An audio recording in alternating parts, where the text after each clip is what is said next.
Hey, pernah nggak sih kalian dengar soal BRICS? Itu loh, aliansi negara-negara berkembang paling berpengaruh di dunia, yang isinya Brasil, Rusia, India, Cina, dan Afrika Selatan. Nah, kabar terbarunya, Indonesia sekarang resmi jadi anggota penuh BRICS. Tapi, apa sih artinya buat kita? Yuk, kita bahas lengkap di video ini. Oh iya, sebelum mulai, jangan lupa untuk follow, subscribe, like, komen, dan share video ini ya.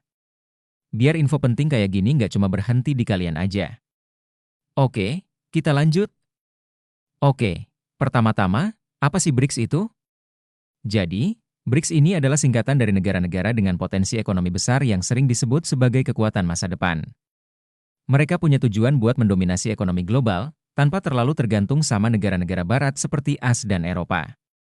Nah, dengan bergabungnya Indonesia, otomatis kita masuk ke dalam grup elit yang punya akses ke peluang besar. Pertanyaannya, apa keuntungan dan risiko dari langkah ini? Kabar baiknya, gabung BRICS itu kayak buka pintu ke ruang penuh peluang.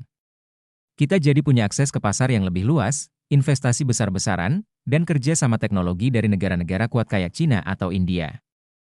Misalnya aja, bayangin gimana sektor infrastruktur kita bisa lebih maju dengan sokongan teknologi dari mereka. Atau gimana perdagangan kita bakal lebih mudah tanpa banyak batasan. Tapi, jangan seneng dulu, ada risiko juga yang harus kita bahas. Gini, guys, meskipun kedengarannya keren, masuk BRICS itu nggak selalu mulus.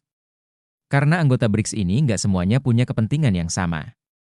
Misalnya aja, negara kayak Cina yang mungkin bakal lebih dominan.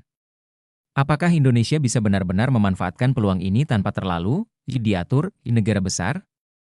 Selain itu, ada juga tantangan soal ekonomi domestik kita. Kalau nggak hati-hati, kita malah bisa kecolongan sama negara lain yang lebih maju dalam grup ini.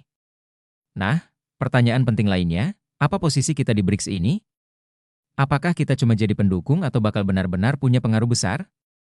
Dengan status Indonesia sebagai salah satu negara dengan ekonomi terbesar di Asia Tenggara, kita punya potensi buat jadi pemimpin di kawasan regional. Tapi, apakah pemerintah kita sudah siap buat mengambil peran besar itu? Atau justru kita cuma ikut-ikutan aliansi ini? Gimana, guys? Keren banget kan bahasannya? Gabungnya Indonesia ke BRICS ini bukan cuma soal ekonomi, tapi juga strategi besar di panggung global. Jadi, penting banget buat kita semua paham dampaknya ke depan. Kalau kalian suka konten kayak gini, jangan lupa untuk like, share, dan follow channel ini biar kalian gak ketinggalan info menarik lainnya. Sampai jumpa di video berikutnya, ya.